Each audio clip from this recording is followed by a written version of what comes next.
Good evening, Nigerians. Sorry we are starting a little bit late today because of technical issues, but we will make up for the lost time. This is your popular podcast channel, Vox Edu TV. And in the studio tonight, I have with me Dr. Abdul Daniel. Dr. Daniel, how are you? Very well. Thank you, everyone. Glad to be here. And then, of course, we have our regular co-host, uh, Brother Louis Akoveso. Brother Louis, how are you doing today? Very well, sir. Very well. Lovely to be here as always, and good evening, everyone. Good evening. Lovely to be here. And then we have our friend, Brother Wisdom. Brother Wisdom, what happened? The state of the country is you can't trust ADC. So, yeah, they've No, we cannot. That is not good optics for Tinubu yeah. 2027. So let us say that the wicked have done their worst again. Yes, the evil people are after the presidency. And if you ask them, they will say it is the obedience that they want to Yes, embarrass the government. yes, they want to embarrass the government. So can you imagine? And, anyway, tonight we are looking at Nigeria of our dreams. Today, this afternoon, Valentina went out to speak with some of the children, and we have some feedback of the Vox Populi. And we are scheduled to speak with Brother Wisdom and Brother Lee, who have prepared a long speech that they are going to train us on why we should invest to have a guaranteed future as Nigerians. But before we hear what the studio has to play for us this evening, Brother Wisdom, how has the day been?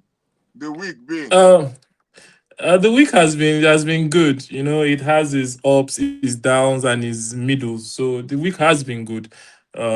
Just going about trying to secure the daily 2K that we are always looking for. Yeah, so it has been good. It has been good. Okay, Brother Louis, what is the investment climate now? Is it bullish? Is it bearish? Is it, tell me about it? And No, 100% is bullish. We see that the stock market is, the all share index is always on the rise. Um, Even though investors are taking profit or had been taking profit in weeks previous or weeks prior to now. So the investment climate is bullish. Nigeria is raising a couple of funds here and there. Several states, announcing funds. Several FDIs looking at how they can position in the Nigerian economy. Dangote taking interviews to talk about how BYD cannot be compared to Tesla, and talking about how the Chinese came in when everybody else was not, and how it looks like everybody else is trying to come in now. So quite a bullish economy right now based on the macro level. On the micro level in our pocket, okay, still our 2K we're looking for. So what what is happening there? Brother Louis, we seem to be losing you. And then, oh, what about now? so I actually thought I was quite audible rather.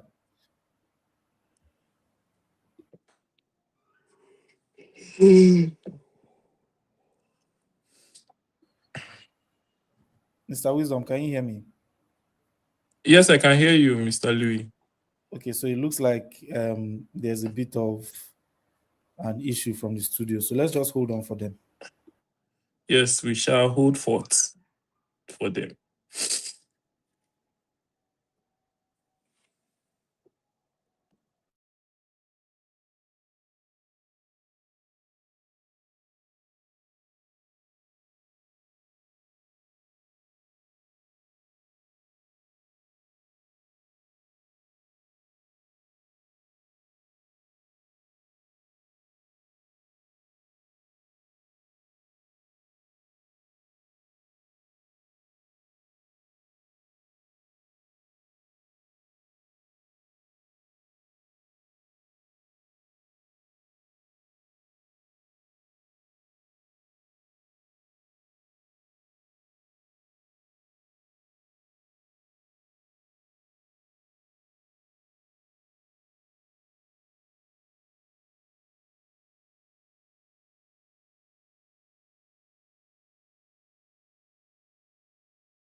Brother Louis. Yes, sir. Looks like Brother Louis, we can you lost hear you. me? Yes, I can hear you, sir. Looks like we lost you for a bit there, sir. I lost you for a bit there.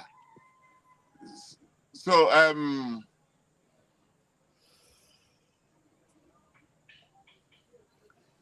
I can't hear myself. Can you hear me? Yes, we We can can hear hear you you, very sir. well. Beautiful. Now that you have spoken, I can hear myself now. So, All right. Dr. Abdul, you were speaking to us about how your week was. Yeah, has been quite engaging and yeah, very interesting. What is interesting about it? The naira has fallen, dollar has gone up. Well, The Strait of Hormuz has been opened. Tell me what is interesting about it. one of the interesting points I saw was that we had to resuscitate someone who was going down, and then interestingly, she recovered at an amazing speed. So, Oh, okay. For a doctor, recovering a patient is the highlight of the week. For an investment banker, an investor, the economy is bullish, it's interesting. For the other man, running after the $2 or whatever I call it, is everybody. That's what make the economy go round. Everybody facing their angle. So, Bradley, do you have anything you want to share with us for the first 5 minutes? Let's just take it. Let's start from you. What are the advice you are going to be giving Nigerians towards preparing for the future? You have the floor, brother Louis. All right, sir. Thank you so much. Just to reconfirm that we can all hear me again. Yes, we can hear you. Yes, All I right, can hear you. that's perfect. Thank you so much. Also, um, I mean, before we break fully into the conversation around the Nigeria of our dreams, we're really pleased that at least we are able to discuss a little bit about what investments, looks like in that Nigeria of our dreams. Um, in investment banking, where I've been for the past almost a decade, the core concepts have never changed. We always still have the primary flow of money, which is you create value that gets paid for, and then you spend some of that money one of two ways. Either you save it slash invest it, or you just spend it, on the things that keeps life going from day to day. And on an investment side, before we even discuss about investments, I think it might be expedient to just note that I am under no delusion that there is no investment capital without that exchange of value or of goods and services, for money. So for us in Nigeria, and we always, used to say this in my former institution, where we ought to start from is actually how do we increase the money that comes in from the value that we give.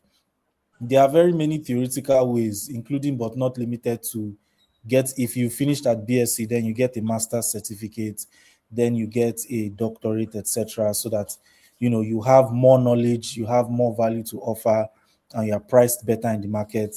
There is also for those people who do not go through the normal school path, they can also get better at their work by doing more jobs. And if you're just starting, do freebies or do promotions that make people have experience of your project, your product, and then you're able to also get better at it until you finally find where you are placed favorably in the market. And there are several ways. There are generally three classes of people. When it comes to making money, you have the entrepreneurs who are the risk takers. They go out there, they do the boldest things. They are the reason why we have an economy, in my opinion, a private sector that is booming. Then you have the salaried guys. These guys are the people that make sure that the entrepreneur doesn't quote and unquote fail. So these are the hands that the entrepreneur uses. He or she casts their vision, and then these guys go ahead and execute it. And then you have the intrapreneurs, as we like to call them as well, the people that can slide from entrepreneurship to salaried and adjust in that sweet spot where, of course, doctor in the studio there resides. These are the professionals who can strike out on their own, doctors, lawyers, consultants, and they can be in either the workforce, they can be entrepreneurs, and they keep that glue of the economy there to provide specialized services. Now, wherever you are in any of these things, you are useful. The goal is just to climb to the top of wherever you find yourself. We've met people that, they've not yet graduated from school and they're like, me, I cannot do entrepreneurship. Entrepreneurship is not for me, and this is valid and this is okay. Not everybody should be an entrepreneur. And there are people that me, I can never ever work for anybody. I will never work for anybody. And for those that it is not from a place of pride, because there are people that are saying they can never work for somebody else from a place of pride. For those that can never work for somebody and is not from a place of pride, they have a yearning in their mind. They've seen a problem. If they don't solve it, they can't sleep at night. Those are the entrepreneurs, and they should go all out for it. There are several funds, several programs that help such people excel. And for the consultants, the professionals, is just to do more work, keep getting certified, increase your certifications, increase your pricing in the market, expand your client base, and then that then distills itself down to what we call increased income. So this year, if you're earning 100,000, make sure that next year you're asking for a promotion that gets you 120,000, and the following year you're at 200,000, etc. So forth. So anywhere in this spectrum that you find yourself, you're always optimizing for higher pay so that you can have higher money to invest. And before I just, okay, so maybe I should stop here so that we can continue with the conversation and then I pick it up later. Okay, so that was a lesson in career guidance.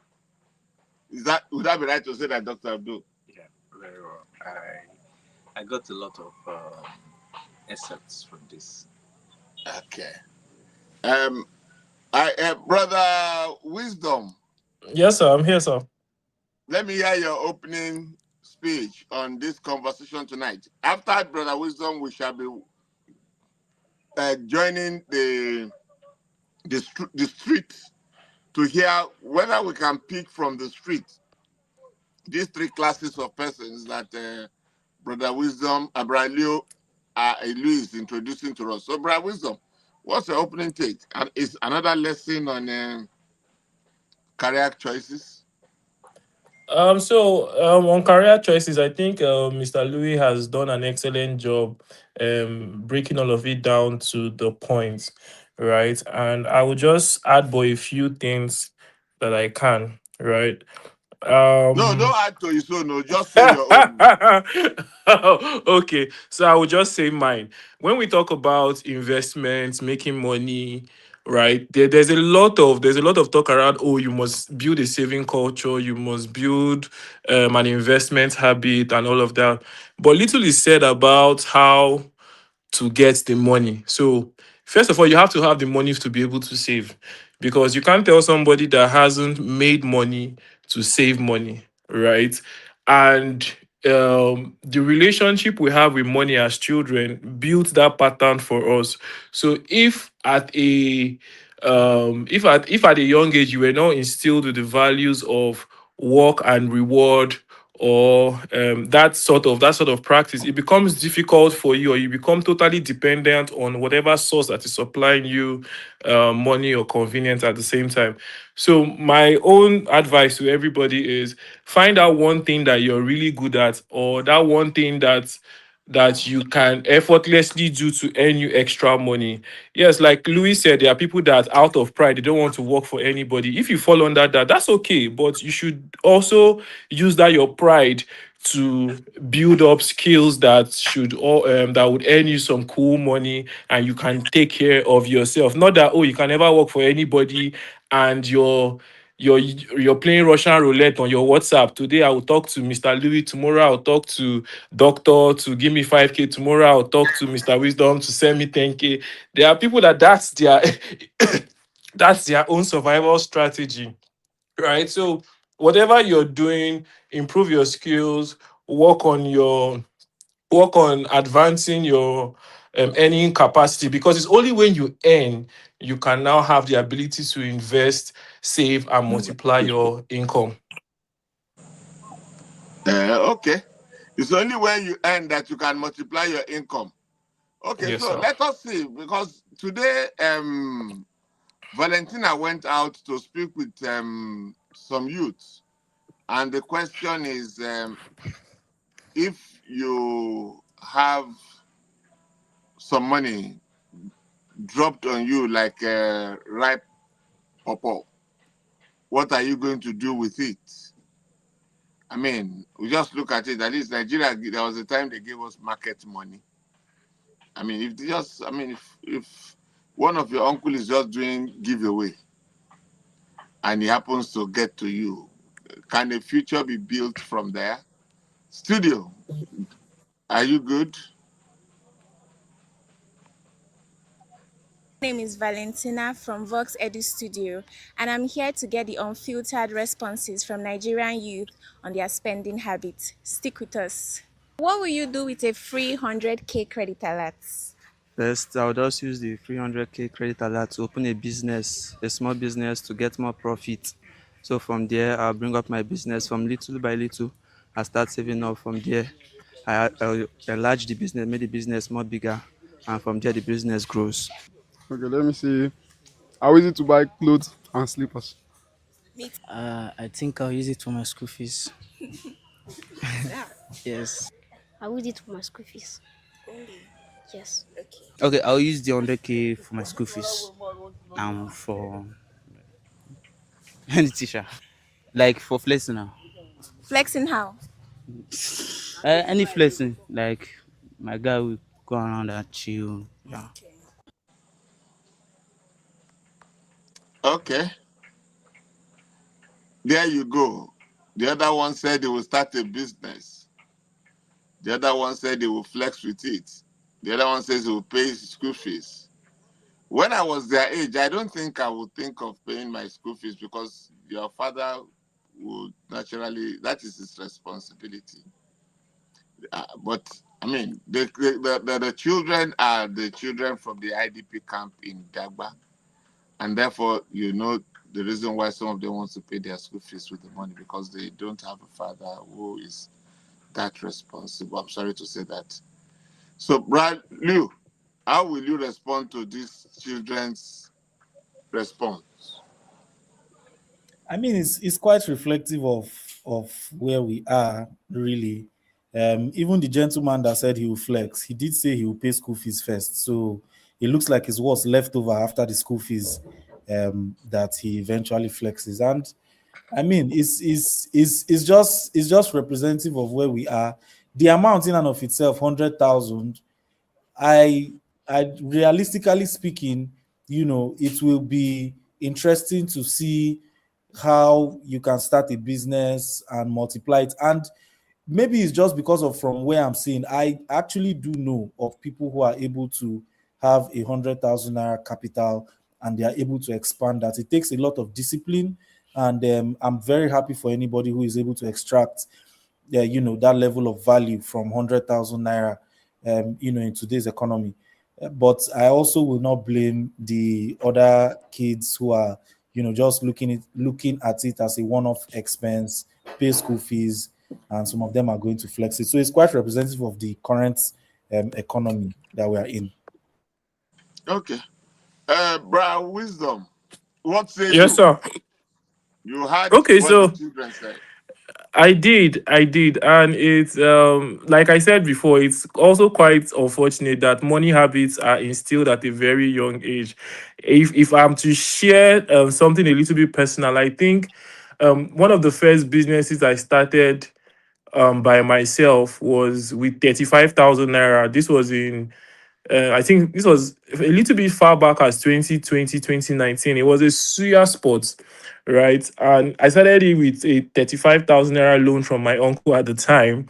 And at the end of the first month, we had done roughly around 300 to 350,000 in sales, right? And we were able to pay the rent And then it was after then, and I decided, oh, this is actually a business, so I can now go and register it because we succeeded.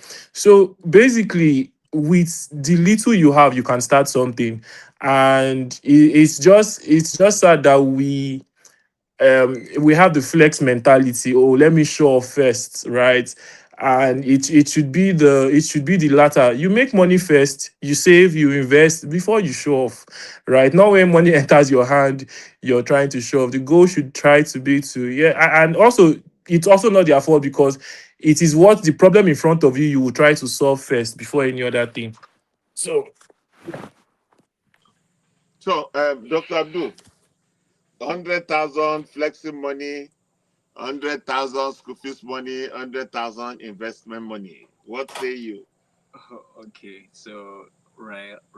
I think investment is actually one of the uh, best decision to make, right? But of course, we cannot deny the fact that there are many circumstances that may surround that decision, especially when we have people who may not have principles, people who may not have the necessary culture towards a good financial management.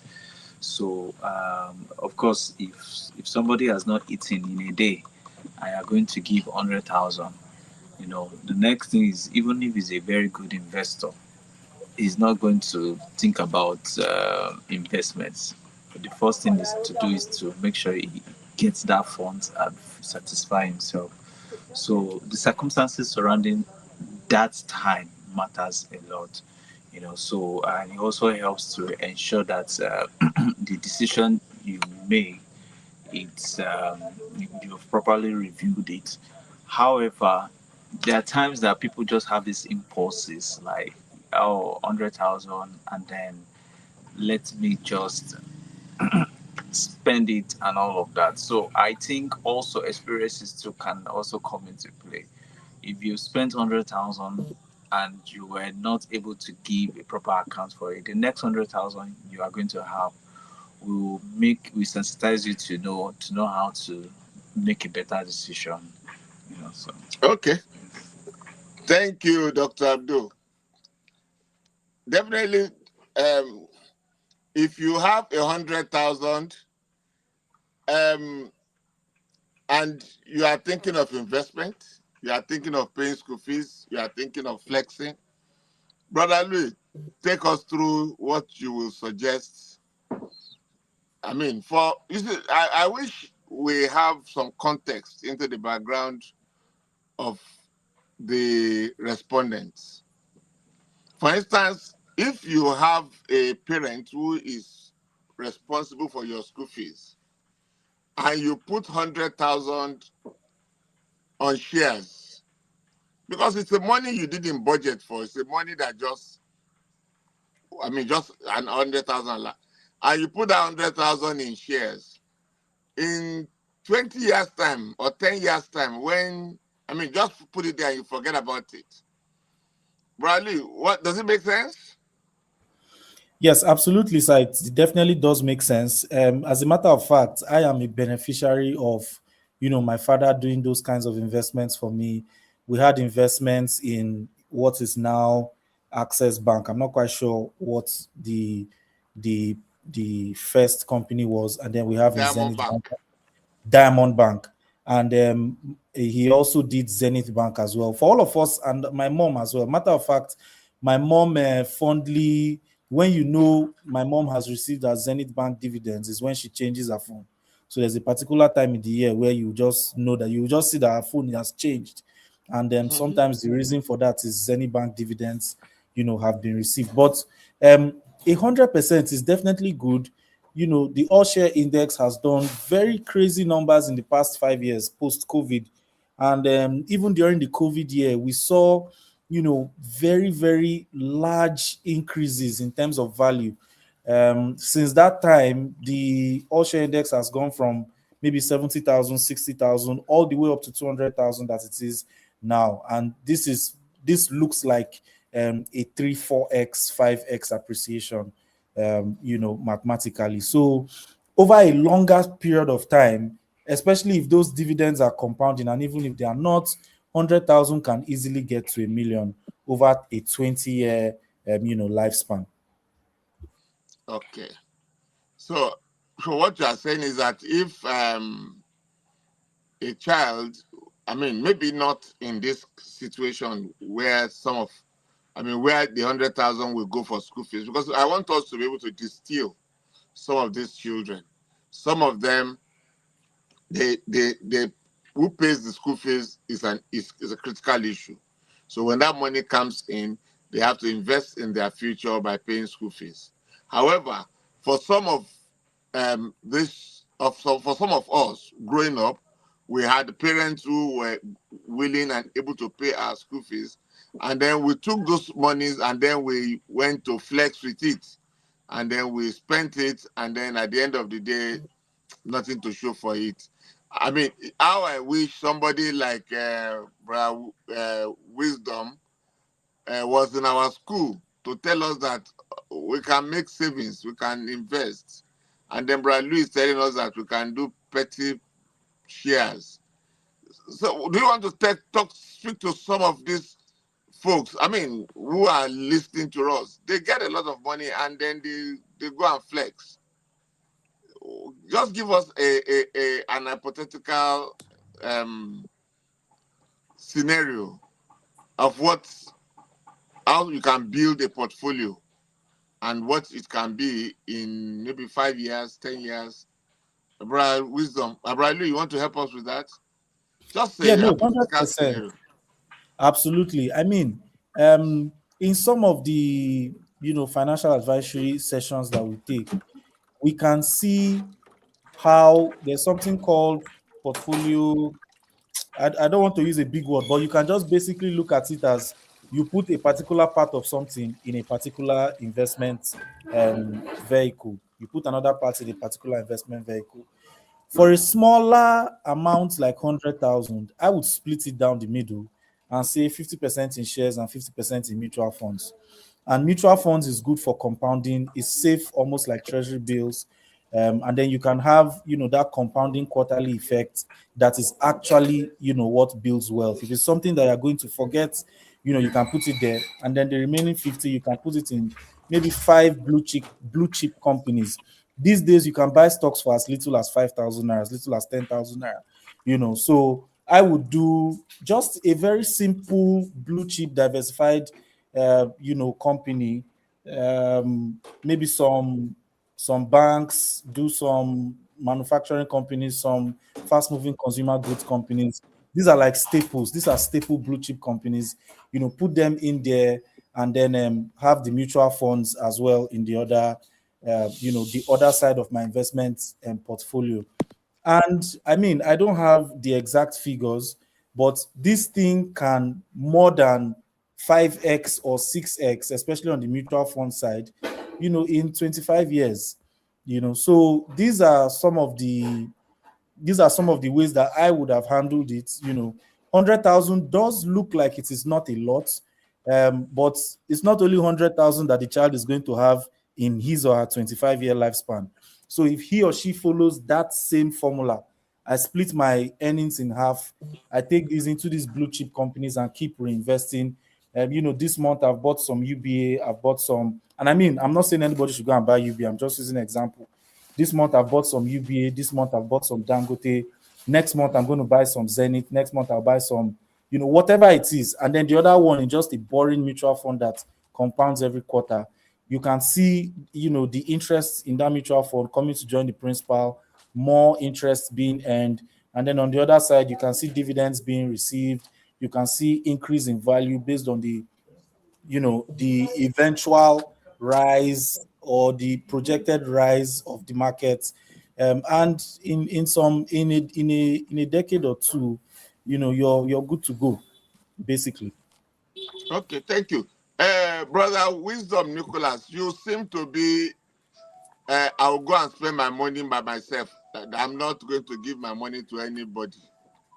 You, you, you- I mean, you can sell pure water with Yes, 1,000 naira investment, you can turn over, you can make something awesome in pure water sales, like you did in chicken. yes. Take us through what you will guide. I mean, what you will advise somebody. I mean, over a period of time. So basically, over a period of time, it depends on your temperament and personality as a person. Not everybody can run a business. Not everybody has the patience to run a business because, to be honest, buying stocks and shares is a safer route. So I'm buying shares into someone else's business that I see that, oh, over a period of time, they've shown a steady projection upwards. Okay, since I cannot have access to the infrastructure, the capital that they have, I can buy shares in their business and earn dividends from it. Now, that's on one side. On the other side, you can say, hey, I can sell pure water, I can turn it over faster than giving my money to a Dangote or giving my money to a Sterling Bank or whoever. Sell, I can look for commodities that I can trade. So I can sell pure water, I can start roasting corn by the roadside. Everything that I do is a factor of exchanging value. So I want to exchange my services for value and get paid in return. That's also a way of creating wealth. But the most important thing is when this money starts coming and when you start making some level of profit, you should find a way to invest it in mutual funds, treasury bills, safe investment, buying stocks, whatever. These are ways to preserve wealth because sometimes I think the problem most people have when they do business is there is commingling of funds. We don't separate our working capital from our profits. And most business people don't even put themselves on salary. So money enters your account and I've made so much money this month. But if you're looking at your books and you're like, oh, okay, this money is supposed to go here, it's supposed to go there, this is what I'm supposed to do, you discover that the business will grow faster. And the only way I was able to know that we made that amount of sales at the end of the month was because I wrote down, I had as at that time, it was just a book and paper, but it was my ledger. I had a ledger that I wrote down every sale that was made, every expense that was made. And I looked at it, I was like, oh, okay, we actually did very well this month. So I mean, if you don't have this time to do all of those things and you don't have the discipline for it, carry your money and go and invest it in Okay. investment materials Let and me tools. come to Yes. the studio and talk to Dr. Abdul. I mean, once you say somebody is a medical doctor, you know he must be a bookworm. So when you talk about investment, it's only investing in books. Dr. Abdul, if somebody that you 100,000, I don't know what you did when you were younger, but now with the benefit of hindsight, what will you advise is a fellow bookworm like you? If somebody dash you 100, will you go and buy journal and go and go and invest in a bigger library? Well, interestingly, I don't know so much about stocks, right? So these are things I think I will really I've been trying for years to get to understand. Apparently, by the time I got into the economics class, I had to run away because I don't know the credit ledger books and all of that. So to the question, yes, reflecting back, um, we there are two things, which is what I did. Is either you use the money to invest in books, right? Books that will impact knowledge into you, which will be a source of income later, or a source of profit later.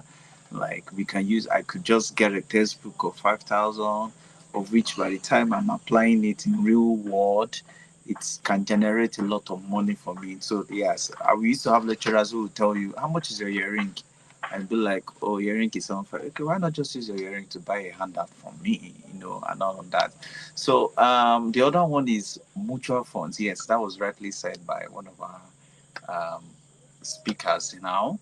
And mutual funds has really, really been very, very effective for me. And there are times where my accounts will just be staring in my face, and then the next thing I'm seeing is something smiling into the account. I'm like, wow. So this is what I'm really enjoying. So yes, the thing I've learned about funds is funds don't want to remain static. Something else is either they are depleted or they are appreciated. So we decide what we do. If at all you are not key into any of those tools, Well, it's also a very good choice. Just keep it in a bank, savings account. I've discussed personally with my mom, and my mom will be like, "Why do you want to have a current account? Use a savings account because you can always benefit from an interest at the end of the month. Get a savings account where you don't necessarily have to use every now and then, but you can actually have another one for your everyday spending, every day, and all of that. But for in terms of looking at funds, of how it could be of help to you, have a savings account. If at all you really don't want to invest in books or invest in materials or go for the skills acquisition and programs and all of that, you don't know so much about treasury bills, about fixed deposits, about mutual funds and the likes. Well, having a savings account could actually also be helpful. Okay. Thank you, Dr. Abdul. I know a bookworm person like you will not know about all those things. Dr. Brother Louis, you see the problem we have now. Those people that are in the university, they don't know about mutual fund. They don't know about all these things you people are talking about. And a lot of that is maybe that is why they spend, those of them who are not bookworm, they spend their money in joints. They go to parties and, when we were growing up, there's something we used to call Osegbiraga in Yoruba, which means the first week of resumption. You will see everywhere will be full, too much enjoyment on the campus because people have just landed with pocket money, and then they'll just spend the money, finish, enjoy themselves, and then after 2 weeks, everybody will be sober again. But if there is an opportunity to drop something for the future, something for the future. For instance, I figure that if somebody had kept 100,000, like the children we interviewed at the beginning of this conversation, the bulk of them are in SS2, SS3. If they had dropped 100,000, and then 5 years time, when they are doing their youth service, I'm sure that 100,000 would have appreciated to even if it is bigger, 500,000 naira, it would have appreciated to that, if not much more than that. And then another time, I remember many years back, I bought Fidelity shares for my, is it Fidelity? Yes, I bought Fidelity shares for my daughter. And then when she now was to intern, she went to intern at Fidelity Asset Management. And one day she told her boss that I have 1 million naira share of Fidelity. The boss said, then you should be the boss. Then you should be the boss. I mean, for you, then you should. I mean, because the boss didn't even have 1 million naira shares in the bank, and there is an intern with 1 million naira worth of share. I mean, so and it really encouraged our journey, gave her a lot of favor and promotion, because everybody knew that this is somebody who had over 20 or 30,000 shares in the company, worth over 1 million. And then I think she still has it now. So what I'm trying to say is that this thing compounds, and there is a way it brings honor and respect to you. It's a bragging right. She knows she couldn't touch it, but she knows she has it, so she brags about it. So what do you think about it, bragging that you putting money there, and just for every Coke that you should have bought, you buy yourself a share? Coke is now 50 naira or 500 naira. You just accumulate all your Coke and buy a share. It gives you a back. I own part of Dangote. I own part of MTN. I own part of, even if it is 1,000 naira, you have in all the places. But at least there's a way it gives me some measure of bragging rights. What do you think, Bradley? No, 100%. And also, you can also attend their annual general meetings, whether you have one share or you have 1 million. So you Powerful. can go there, you can go with the prospectus, and you are much as welcome as anybody else. And I mean, from Dr. Abdul's insights, to be honest, I thought that it was a very good rendition of what he would do I respect, the awareness, self-awareness to, talk about the several options. And I mean, he's already investing. Anybody that is investing in mutual funds, is already investing. Um, at 100,000 naira, which is what we're discussing here, I have now seen in retrospect that perhaps for a younger person, you're in university, it's a bit difficult to invest the whole thing. That time, at that stage, your priorities are different. You talked about the long Yoruba word that I'm unable to reproduce at this time, but during the first couple of weeks, people are happy, hale and hearty, and after some time, the money has finished. I feel that like in university, your priorities are different. I am a subscriber to the psychology of money thesis, which is basically there's nobody that is quote and unquote stupid or not feeling fine. Everybody spends money based on a material, life leaning, and you cannot say my own is more important than your own or vice versa. We don't know, we have not experienced each other's lives, so the way we spend money will definitely differ.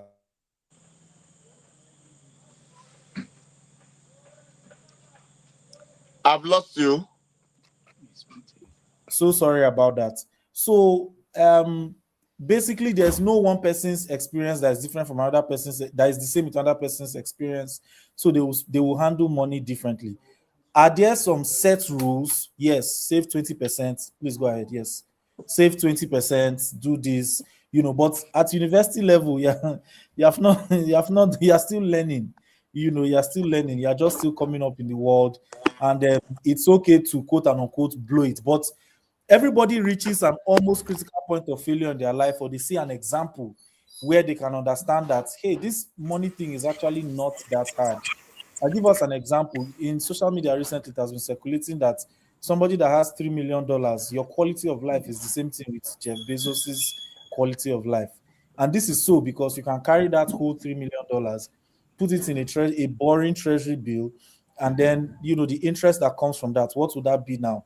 At 10%, 2 million, so 200,000 by 12. That looks like maybe, so at 120,000, that's 1 million, that's 100,000. So that looks like almost 50, 80, 80K US. What are you going to do with that every month?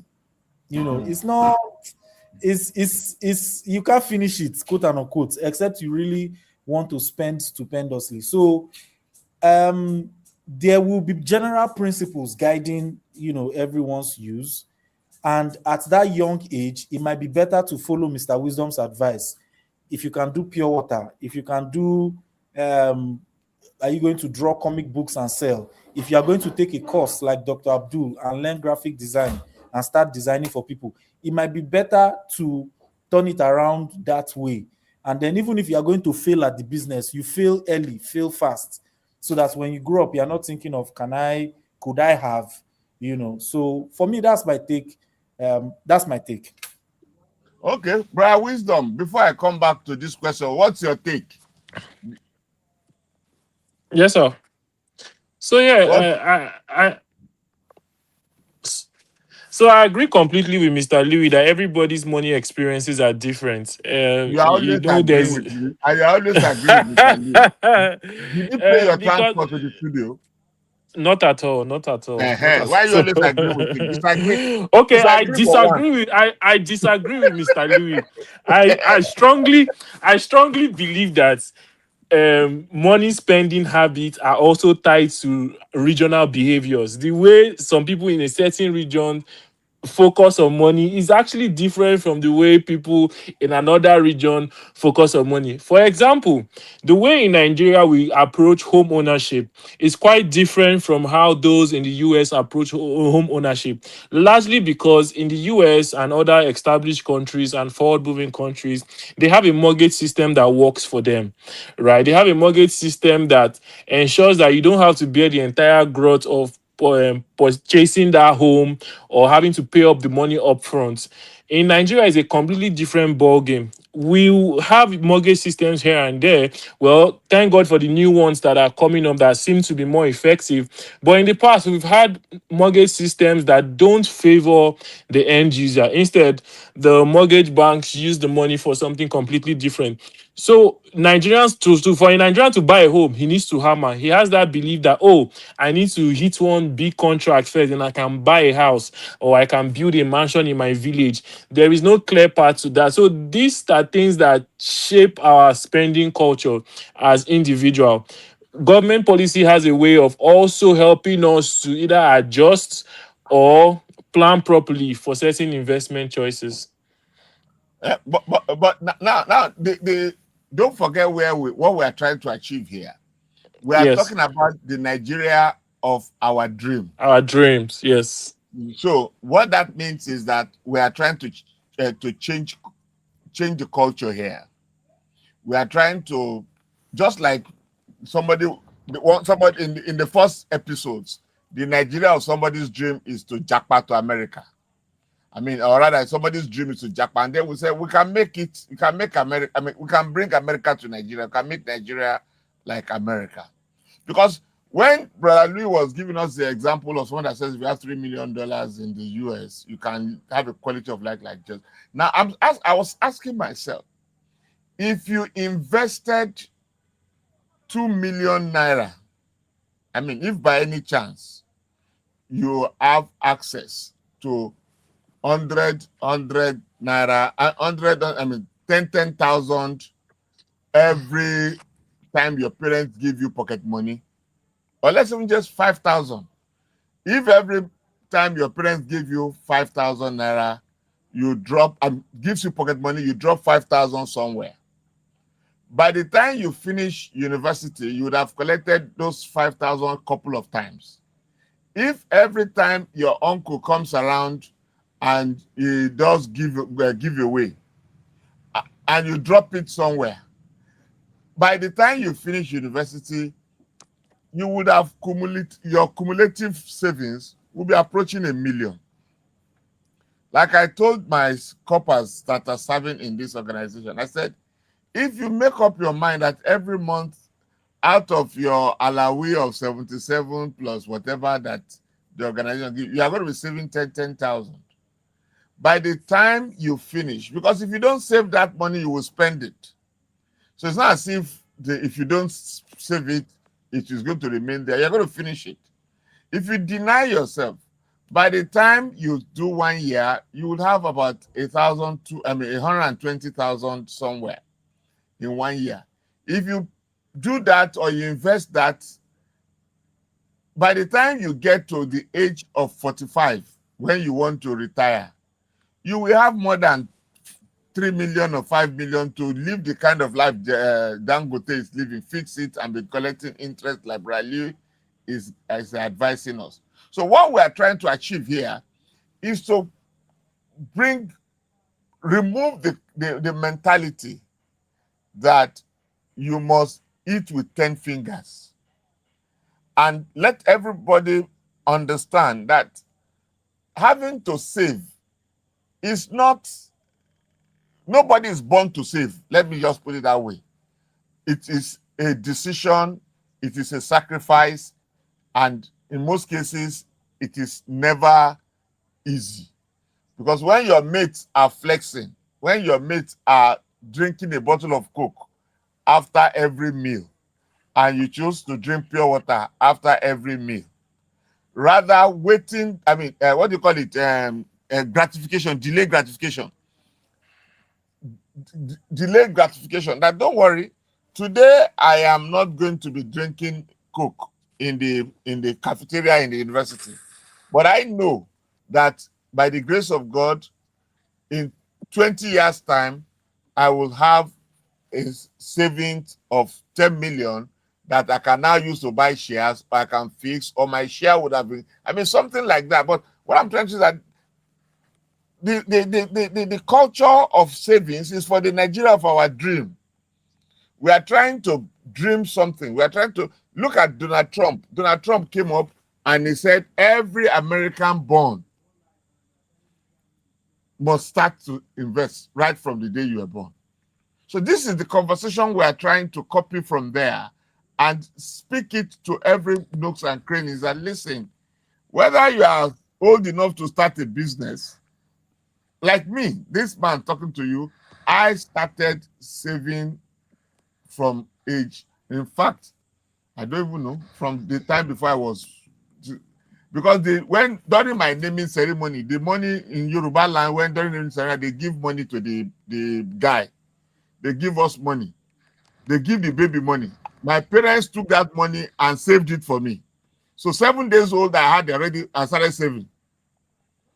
And I had the money. And it could be tracked. And I did the same for my children. The 7 days. So you can say 7 days old, you already say this is. And then I was telling somebody, I was 10 years old when my grandfather showed me a pond and said, this is your fish pond. So what therefore tells me is that I started investing at 10 years. So I can decide if I want to be a millionaire or I want to be any. I can decide because I was from 10 years old. I have been told, my friend, the money that I was saving for you, it has grown to run a fish pond, and now this is your fish pond. Reinvest that money, and then you sell your fish. You have money, not because they were poor, not because my parents or grandparents were poor, just because they just felt that we need to train this boy on how to handle money and how to multiply money. So my take is that, Brother Louis, we need to, don't forget about the fact that some regions don't like to save. So forget about the fact that some regions love to save. Forget about the fact that Igbo boys start to do business from their. So forget, let's just look, what is the best practice? What are the best practices? What are the things that Nigeria of our dream we should start to portray? What are the things that we should speak to ourselves and say to Nigerians, hey, let us wake up and smell the coffee. Singapore did not grow with everybody eating all their money. I'm sure our brother Wisdom is a specialist in Singaporean economy. We did not grow, they did not grow with everybody. So, Brother Louis, what do you say? How can we, Dr. Abdul, what do you have to say to this one? Nigeria of our dream. Don't forget, we are not talking about Nigeria we are in. We are talking about the Nigeria of our dream. So we are not looking at, so a few of us were privileged, I don't know, we're privileged to have parents who saw it ahead. But the essence of this production is to bring to bear this experience and be able to see, is it the best? Has it worked? Is it working somewhere else? And so that we don't keep saying it is difference of tribe or difference of religion or difference. No. If it is working, it is working. And if it is working, let's sell it.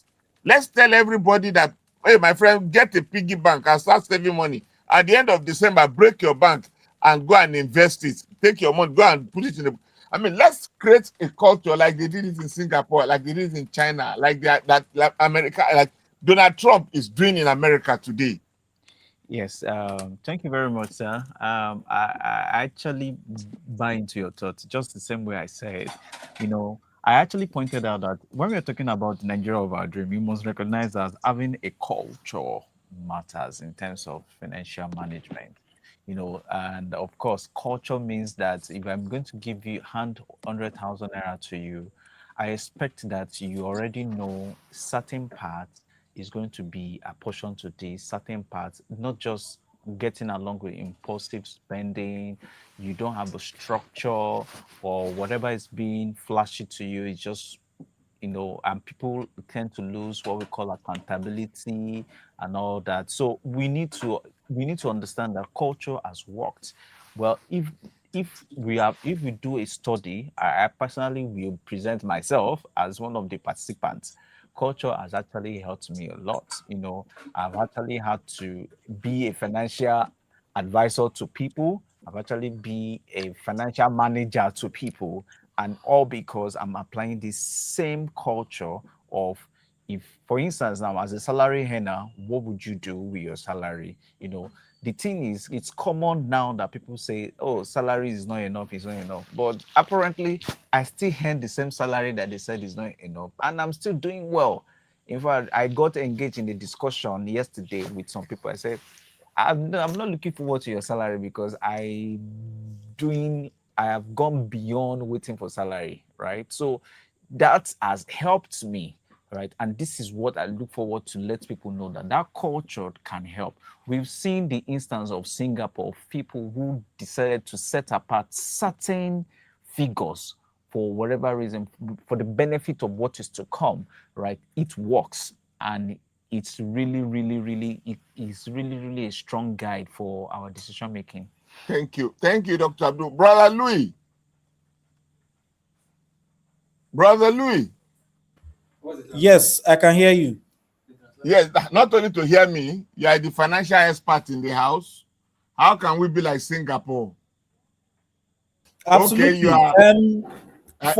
Are you in touch with Chinese people there? I wish. And an interesting one is really that Singapore, Lee Kuan Yew, quote unquote, forced all the salary earners to save 30% of their salaries.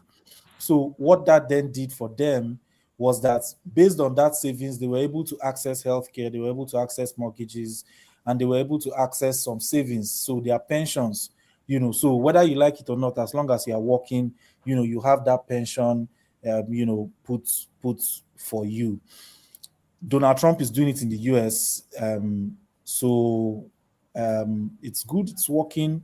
What I personally think is that here we go again. National Orientation Agency, our friends, brothers, and sisters, it's nice. It's always nice if the country has. We've spoken about Nigeria for a dream. We've spoken about all the different things that exist in terms of what is expected of a true Nigerian. So if we have that focus already, part of it can be financial literacy, and it doesn't have to be anything deep. Whenever you receive anything, let 20% be for savings, and you can drum that in over time. So that's one of the ways that we can immediately start doing something. Okay. Brother Wisdom. Brother Wisdom, are you there? Yes, sir, I'm here, sir. Do you know something that bothers me every now and then? You work What's that, sir? You work in an organization, and Okay.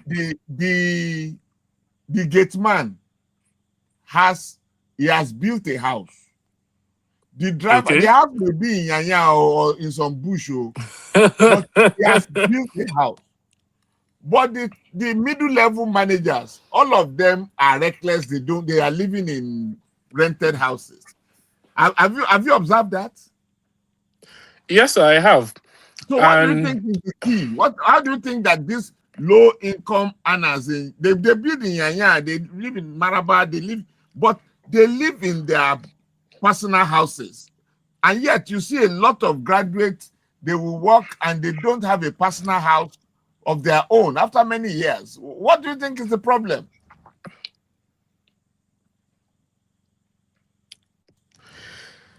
So the problem is basically around how we all see money. The person building a house in Yaya is building the house to, let me build this house so I don't have to worry about paying house rent, right?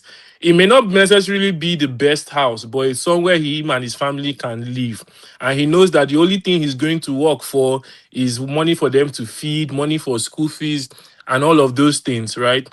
The middle management earner wants to live in a house, wants to live in a apart, wants to live in a condo, wants to technically live above their means. That's what it is. Because You there want was to one flex. time I You remember, want I to don't know if it flex. was You want to flex. Erufai. You want to flex. Yes, he wants to flex, So it's not right? different. It's And not the funny different. thing It's about not in any way flexing is, different from those guys that say when they get 100,000, they go and flex.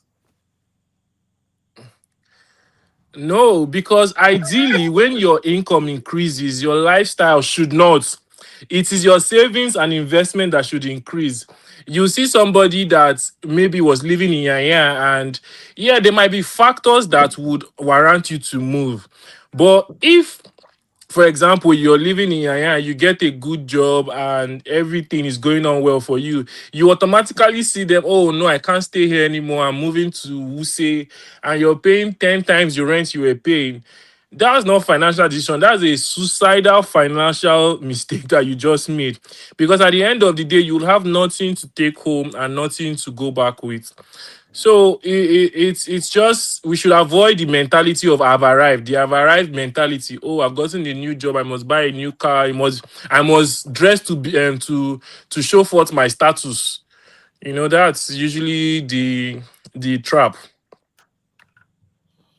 So I'm trying to understand. I'm trying to understand here. Sorry, please. I'm trying to understand here, Brother Louis. Can you help me? Why are these middle level managers always flexing instead of investing? Why are they? What happened? Because the reason why Nigeria is developed, because when these low income earners, as we call them, when they build in Yanya, they are adding to the GDP, because Dangote can now sell cement, iron rod can now go, so they are making the economy to go round. But these our middle level young millionaires, they carry the money to flex. The only person that they don't even drink local beer, they take NSC. When you see them in club, they kill it. And then at the end of the day, they are not contributing to local economy. What do I mean? Maybe I'm too old. What do you think, Brother Louis? Well, to be fair, and I will just go ahead and put a disclaimer that this is, in my, of course, very limited understanding of everybody else's lives and what motivates them to spend. What I personally think is, if, for instance, your this is a I'm just using an example just to illustrate. Let's assume your Alawi as an NYSC, core member. When NYSC started, was able to get you a bed and a television that you can use to start life. You understand? And then your NYSC Alawi during the time I went to NYSC 2015 time is only able to get you about a pot of soup.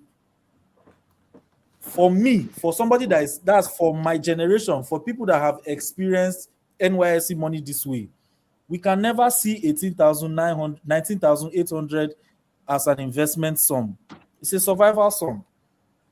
And the people that experienced Alawi as something you can use to buy your television and buy your bed can never see it as a flex sum, because it's substantial. It was substantial for them, and they were able to get a TV and a bed to move in, to their houses. This is what is truly happening. Now, how has the Western world been able to make up for it? Like Mr. Wisdom said, if you want to buy a house, there's mortgage, pay 10% today and pay the rest for the rest of your life. So they will drive the newest cars, they will drive the best, they will live in the best neighborhoods, and they will still be middle level managers, and they will still go and pop NSC in the bars and the clubs, etc. And even if they are in debt, they are not troubled by it, because as long as you keep showing up for work and making your money, you are going to be able to pay off your loan, etc. so forth. But with us here in Nigeria, those facilities don't exist. So it's a case of where I want to go is 200 million. I don't like to be in Yanya because it's too far. I mean, I should just go and live in Lagos, where I'm waking up 4 o'clock, to go to my office, than for me to be in this Abuja and still be in a faraway place. And you're just thinking of, the emotional whatever that goes with it. And you're just like, you know what?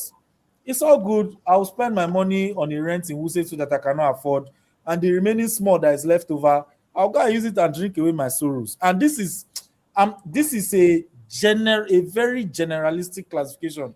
Not everybody is like that, but just to explain a trend or a particular way that people might have seen that things are playing out. So the idea that I personally think the generations ahead of us, have of income is very different from the idea that we have of income. And it's not because we are coconut head.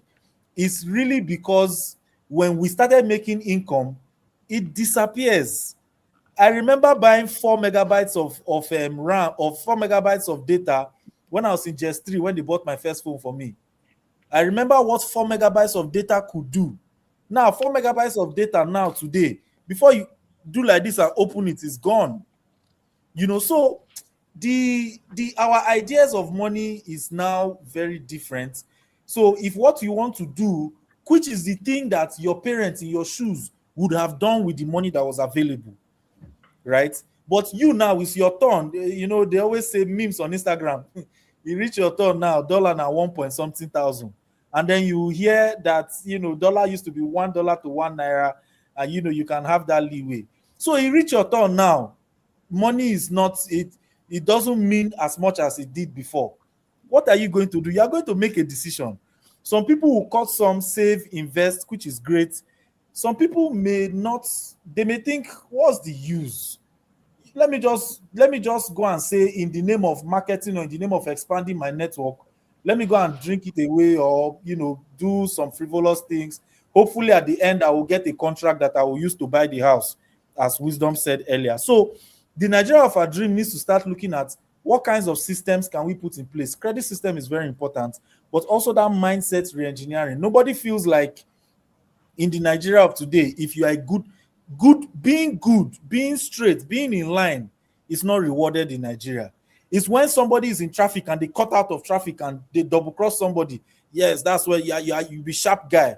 So we reward nonsense behavior and we get nonsense output. So until we are able to have that re-engineering, until we're able to have those structures or those systems in place that hold the engineering, i.e., credit facilities, make companies pay pensions for their staff, etc., so forth, that gives them that comfort and that ability to go ahead and get the things they like, we are going to continuously deteriorate on a general note. No, God forbid. The Nigeria of my dream will not deteriorate. The Nigeria of my dream will become Singapore. But it has to start from workers. I mean, what I'm trying to say, we don't have to go to Singapore to see people who are building houses. I have this problem with a lot of people that work in my space. I said, you are earning, I'm not saying that it is fair, you are earning 200,000 per month. You are complaining. Somebody else is earning 100 in the same space and is not dead. Shouldn't you look at yourself and find out what is wrong with you? I mean, Dr. Abdul, what do you say to that one? You are earning 200,000, you are complaining. And somebody in that space is earning 100 and is not complaining. What do you think can be done? So it's just our usual statement: critically review, just like you said. You have to critically review. And then, yes, at one point or the other, these decisions have to be made, right? There have been instances where people would think, oh, if only I can just earn 200, that would be the best solution for me. And then by the time they earn the same 200, they were like, oh, if only I can earn 400. So the scale keeps increasing. But the point is, at what point will you get to where be like, okay, yes, I think I can plan out I can make out a very strategic decision for myself based on whatever I earn. I've seen instances where people say, oh, before they can start a business, they need certain level of capital. And I'm like, you can, at this present moment, you can even start a business even before the capital comes, So it's more of critically reviewing these decisions. Okay, I hear you, Dr. Abdul, but I'm just wondering, Louis. Okay, Brother Wisdom, you are still there. Oh. Brother Wisdom. Brother Wisdom. I'm here, sir. I'm here, sir. Uh-huh. Can you hear Did me, you sir? hear I'm here, what sir. Dr. Abdul Yes. said? Yes, I can hear you now. Can you hear what Dr. Abdul Yes. said now? We keep we Uh, keep how are we going to? yeah. Mhm. I'm listening. Yeah, Dr. Abu is right. We keep shifting the goalposts, right? For every time we say, oh, I just need to start earning this amount of money and I'll start investing. And we keep shifting the goalposts, we keep shifting the goalposts. And at the end of the day, we are farther from the goal than when we actually started, right? Because if we take investing and saving seriously, we should not wait till we earn a certain amount of money. We should work within our budget. And also there's also the idea behind that. Yes, I might be earning 200,000 and someone that's earning 100,000 is happier than me. There could be a million reasons to it. It could also be that the person's life is being subsidized, right? But at the end of the day, we shouldn't make excuses. That's all I'm saying. We shouldn't make excuses to why we are not investing into our future and into our lives, because that is where the problem is. I think that a lot of the time we don't see we can't see beyond what I'm going to eat this evening. Right, we have that mindset where we can't project what we're going to eat this evening or what's going to happen tomorrow. So we fail to plan, and when you fail to plan, you plan to fail. Okay. Thank you very much. So let's, as we begin to round up today, I didn't know, I'm not even looking at time. Conversation is getting quite interesting. I'm just being told that we're almost 1.5 hours into this conversation. Brother Louis, what is your final word? What are we? You have the floor. Say what you like to hear, like us to hear. I mean, just in closing, there is definitely light at the end of the tunnel, because we do have the intellectual capacity to come around and establish solutions for all these things. Maybe 2 or 3 recommendations that I think can happen. It will be nice for newer parents, the more recent parents, to prioritize financial literacy for their children. Tell them just a few things. Not only will you buy shares for them, not only will you put these shares in a trust, not only will you let them know that, okay, you have this amount of investments, and if you are interested in fish farming, if you're interested in graphic design, this is available to you. Not only will you do that, but also teach them some of the very basic principles. Whenever you receive money, a part of that money goes into savings and investments. What if they themselves don't know this thing you're talking about? Brother Louis, are you not going to teach them? Well, for us, what we always do is we are going to start, a webinar series where we talk about financial literacy as it pertains to Nigerians. Oh, you have And not started. Please start. Now start tonight. yeah.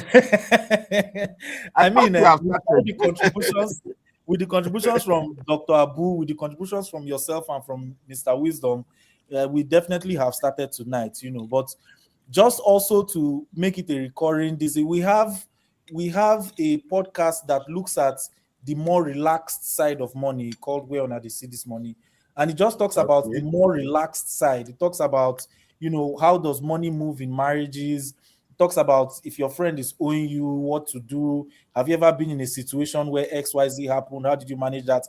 That's the more relaxed side. And then we'll start a webinar series that talks about the more serious side for people that have enjoyed that entertainment, are more sensitive to these money situations, and then now want to learn what to do in those situations. So we start a webinar series for them, talking about mutual funds, talking about treasury bills, commercial papers, and also less complex stuff. So if Nigerians can join some of these, and it's everywhere on the internet, if they can just have that agency to look for it, they are able to find it, pass it down to their children, and apply it in their lives, and then by little we'll get there.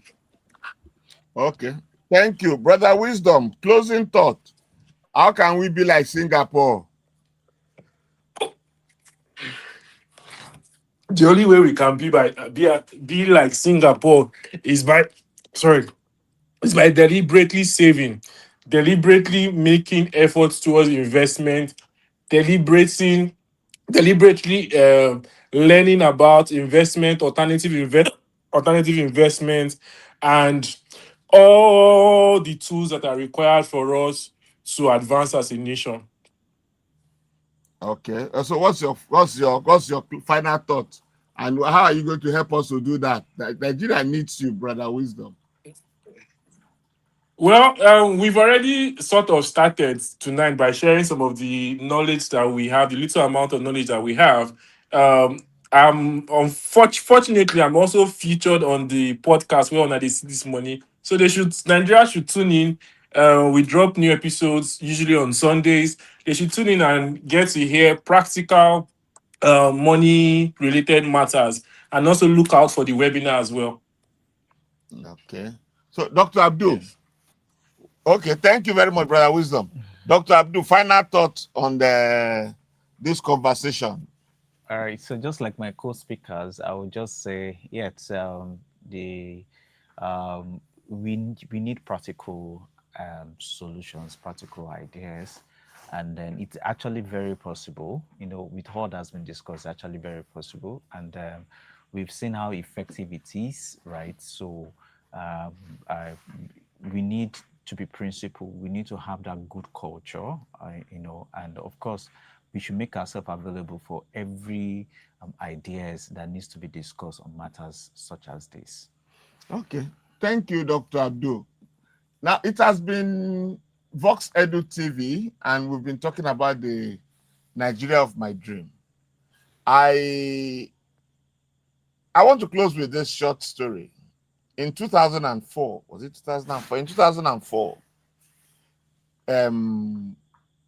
when Obasanjo monetized the government houses, and then I was given 10 million or something. I think 10 million.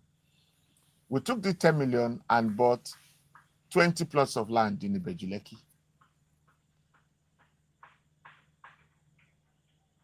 at the rate of 250 naira each, 250,000 per plot. Now, fast forward to 2010, each plot has gone to 5 million. There was a friend of mine that also had the same money.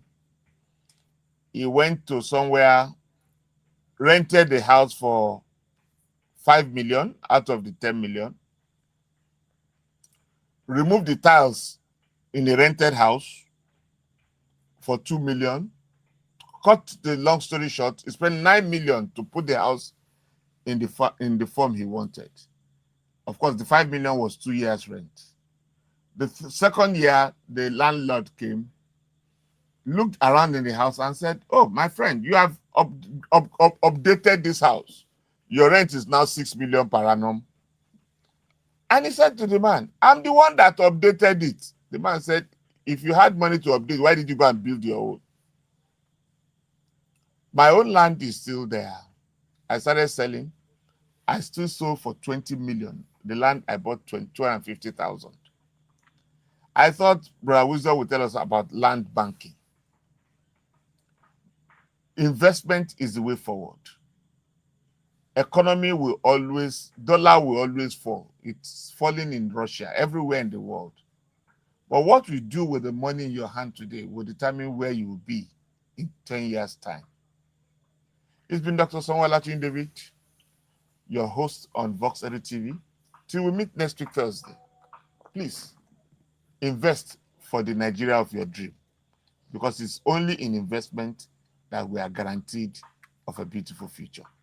Thank you very much and good night. So, Brother Wisdom,